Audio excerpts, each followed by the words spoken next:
Hi everyone, I'm going to be doing a set of tutorial videos on air rifle shooting, which is all, I'm basically self-taught, but I read a lot of books, magazines, watch a lot of YouTube videos. I've done it for around 10 years, 15 years maybe, since I was a little lad, and I've got my own ways of doing things. Some things you might not agree with, some things, well, if you take any tips from this, if you take one tip from this, I'll be glad.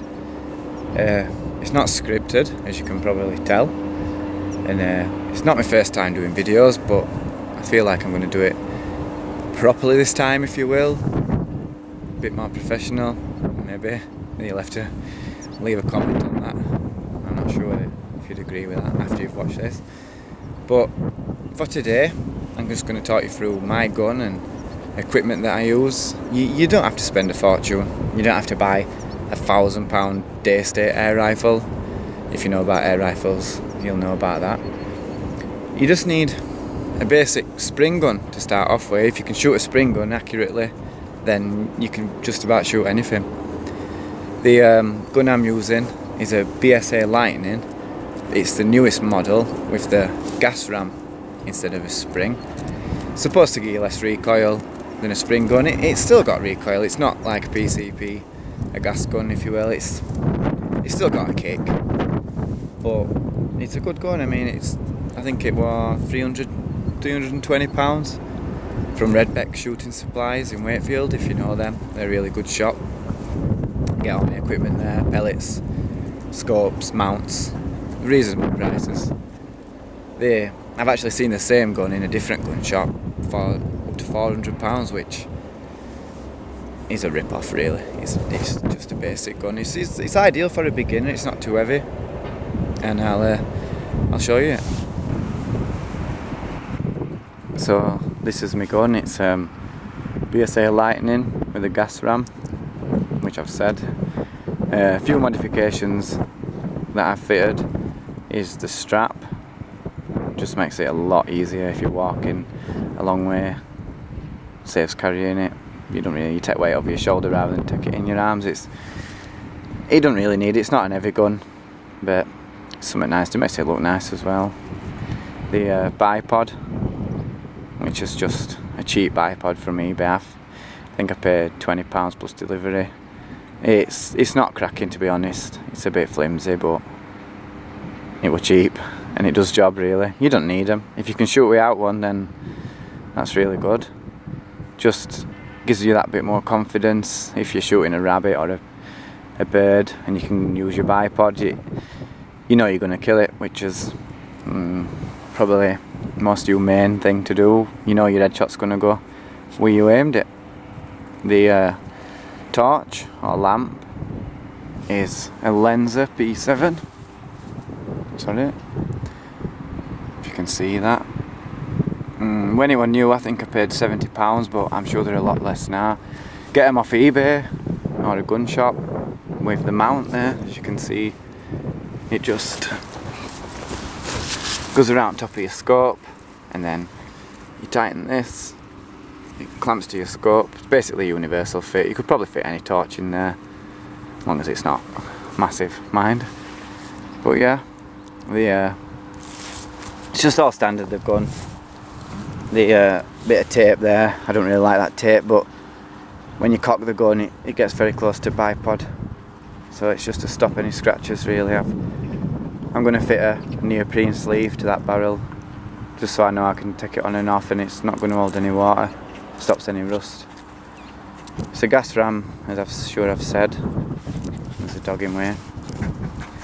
But yeah, it's 12, shoots at 11.9, it's been chronoed at, it's brand new. It's a 177. Pellets I'd recommend are RWS Superdomes. I've scoped this gun in at 30 yards using Superdomes RWS. Yeah.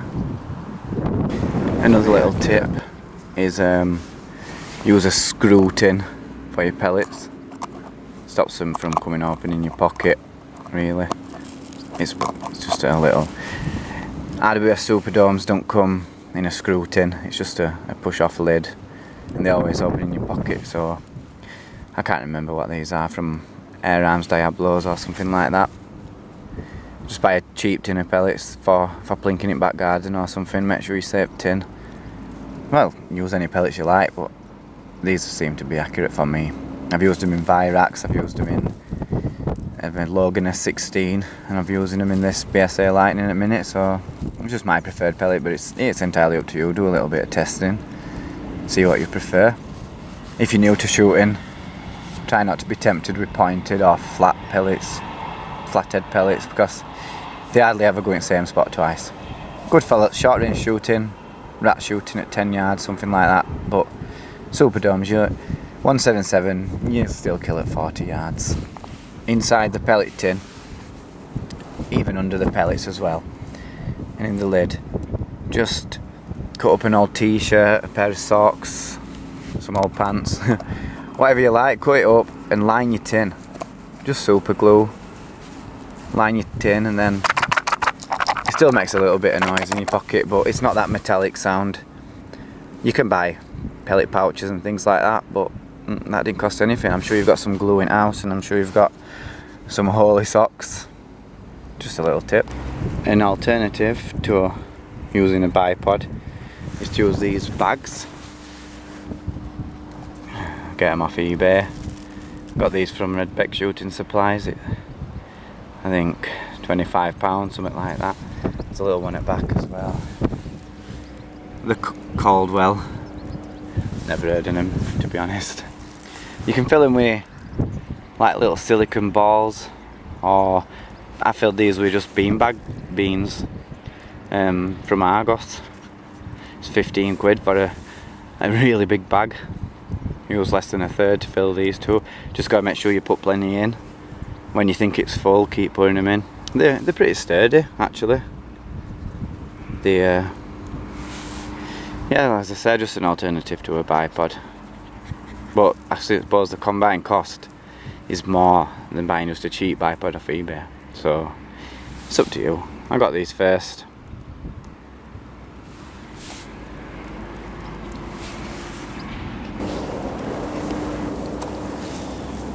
Just going to take a few shots with gun now, just so you can hear, if you can hear it, what a spring gun sounds like. And then I'll put camera 30 yards away and fire, and you'll see what the gun sounds like then. You'll be surprised how quiet it really is when you're not sat with your ear next to a spring, or gas ram in this case. So I'll just fire a few shots, and I'll try to edit it so it's not too boring.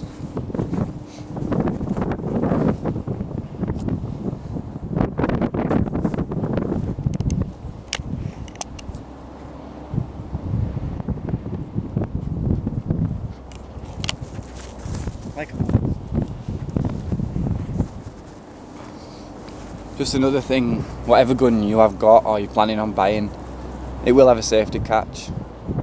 This gun, it's a manual safety catch, so back is safe, forward to fire.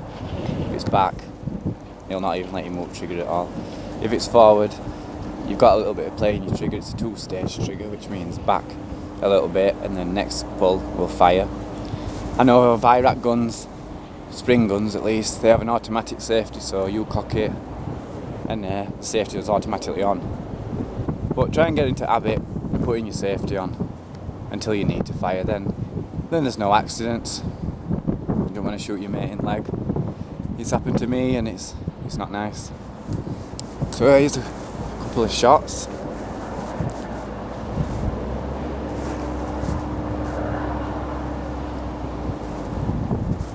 With the safety off.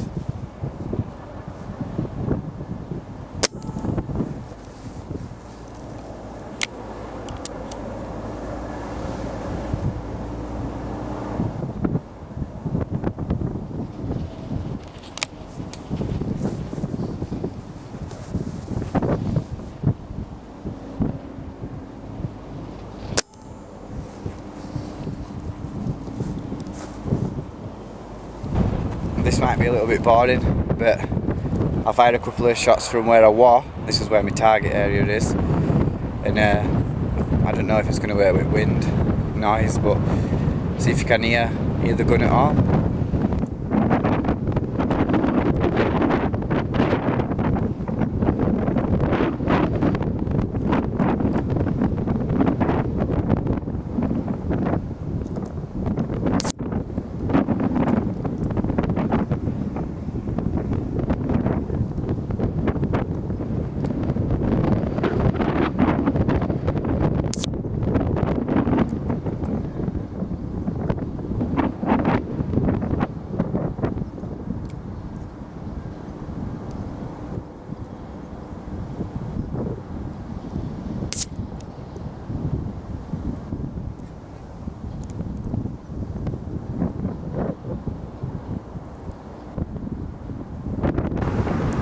So, as you probably heard, or didn't hear, hopefully, is that you cannot really hear the gun firing at all.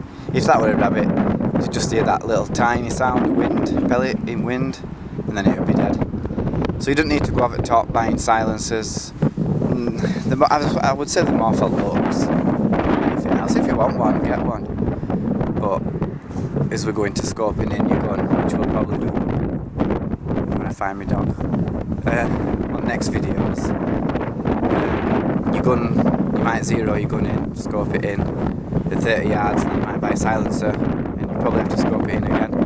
Takes away some power, extends your barrel, so you'll need a bigger gun bag. You don't want to be really taking the silencer on and off. Buy one, keep it on, scope it in if you want one. But don't think they're going to make your gun silent, because your springs to gun still makes a noise, whatever you buy. But as you heard then, it's not loud. That was about 30 yards away, even 20. You can't stop that pellet from making a noise. So, and as this tutorial's, I think you kind of get it message that you don't have to spend a fortune on guns. Obviously, camo clothing, Jeep jacket, £5 from a market stall, DPM trousers, £5 from same market stall, Barnsley Market on a Tuesday if you need to know. Boots. Where's my boots? Fucking hell, that's harder than it looks. They're from Windsor's, a famous cheap shoe shop. Pretty good in mud. I think they were about 30 quid. You can spend £100 on boots if you want, but we're doing this on a budget, just showing you it can be done. In this tutorial, we'll do some scoping in. I'll show you how to adjust your scopes and how to get your gun firing where your crosshairs are pointing. I'll explain scopes and mil dots and things. I don't use a mil dot scope, but you can use whatever you prefer. It's up to you. I'll talk you through mil dots anyway. But we'll do that when it's less windy, and hopefully you might watch for a bit longer if you can't constantly hit wind and not me. But thanks for watching this time, and more detail next time. Any comments, slagging off my accent, telling me that I should write it down before I say it, then that's fine by me. But any tips you want, I can set it up for you. I can do something and show you right ways, wrong ways. It's all up to you. Just leave a comment, try and leave a like if you can, and subscribe, and you'll see when all my new videos come on. I'm not going to disappear overnight, one video and done, I promise you that. Just help me get some likes, and we'll see how it goes, and thanks for watching. Thank you. I'm Andy. I'll see you next time.